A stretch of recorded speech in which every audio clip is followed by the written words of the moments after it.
Now you have the basic idea of how dropshipping works and how you need to get started. You can begin to think about how you're going to build your own business. This all begins with choosing your product and choosing your industry or niche. The product, of course, is going to be the item that you intend to sell, and this is going to be dictated by the industry or niche that you choose to enter. An industry or niche is the subject matter that you intend to write on and the industry that you want to operate your business in. This is important. The choice is going to impact on everything from the price of your products to the type of person you'll be selling to the type of businesses you'll be working with.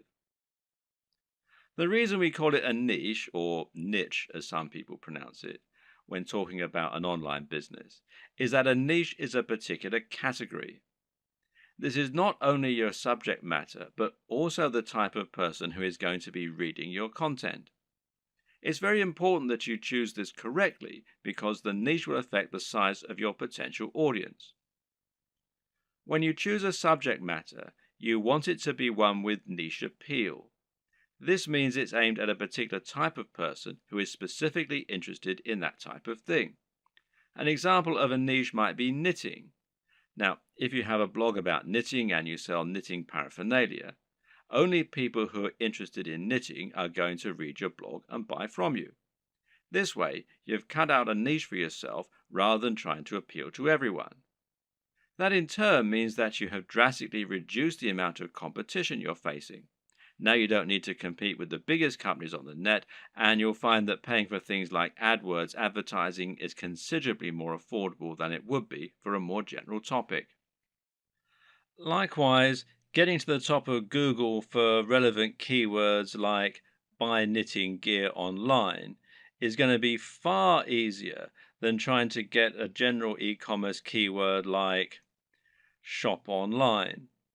The latter will put you up against mega companies like Amazon and pretty much every other online business on the net. But the problem with choosing a niche topic is that sometimes it can be too narrow, to the point where no one is interested in buying from you. If your niche is puppies with three legs, then you're going to have a very small number of amputee puppy owners who can buy from you. You'll find it relatively easy to dominate the search engines and to be the number one supplier of products in that area. However, once you've sold to all 200 readers, well, you've pretty much reached the limit of what you can sell. On the other hand, a niche like fitness may be considered too broad. Buy fitness clothes online is a hugely popular search term that companies like Sports Direct, Sweaty Betty, and Mountain Warehouse dominate. Even ranking for search terms like how to build muscle is going to be very difficult.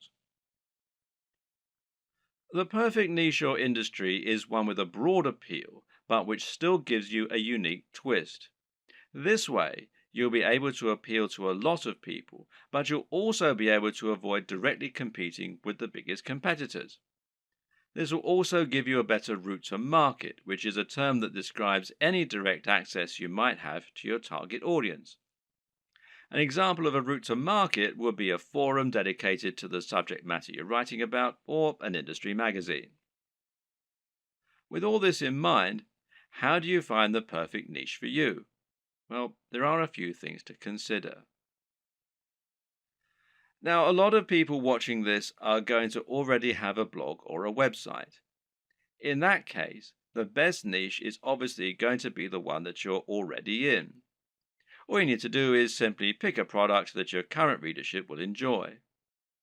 You should already have their trust, so all that's left to do is to offer them products and explain how and why they can benefit from them.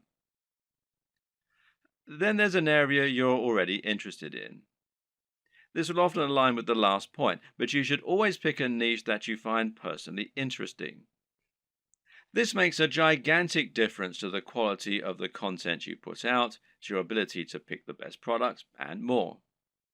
Remember, as a blog owner, you're going to be required to write thousands of lines of content on this subject in order to demonstrate your expertise and to gain the trust of your voters. If you don't know anything about the niche, this is going to come across in your writing and you're going to find it a very dull job.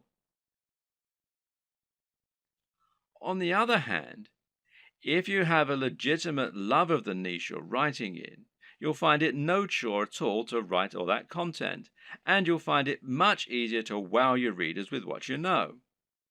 What's more, you'll have a better idea of how to pick a truly great product that will stand out and attract your audience. You'll have your finger on the pulse. There are also niches where you have an upper hand.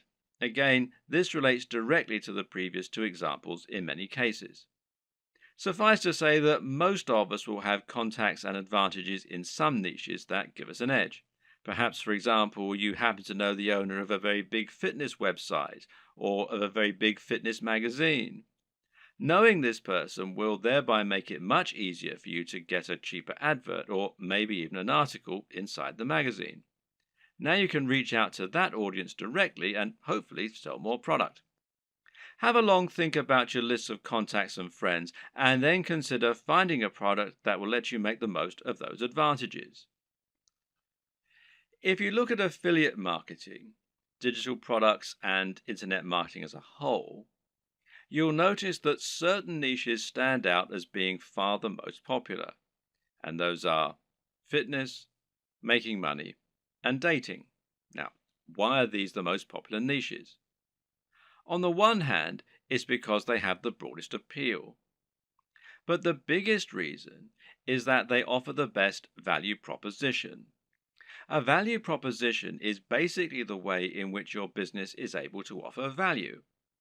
This is the way that your products can change people's lives. What is the end result of owning your product? If you're selling a hairdryer, then what you're really selling is the convenience and dry hair. If you're selling clothes, then what you're really selling is the ability to feel good about yourself, to look sexy, and hopefully to thrive in your career and in dating as a result. This is what sells. Try and sell a book about cats, and you're not really offering much beyond a few hours of entertainment. But sell a book about making money, and you're selling a dream. By choosing a product that can really change people's lives, you're providing much more value, even if the manufacturing costs stay the same. Now, this lets you charge more and make more money as a result, and it basically comes down to the niche. In order to tick all these boxes, one strategy you can use is to target a sub-niche, a niche within a niche. An example of this is targeting a specific type of person within the fitness niche. How about fitness for the over 50s or dieting for the diabetic? You could even do strength training for martial artists. In this latter example, you've actually combined two separate niches in order to offer something truly unique and interesting.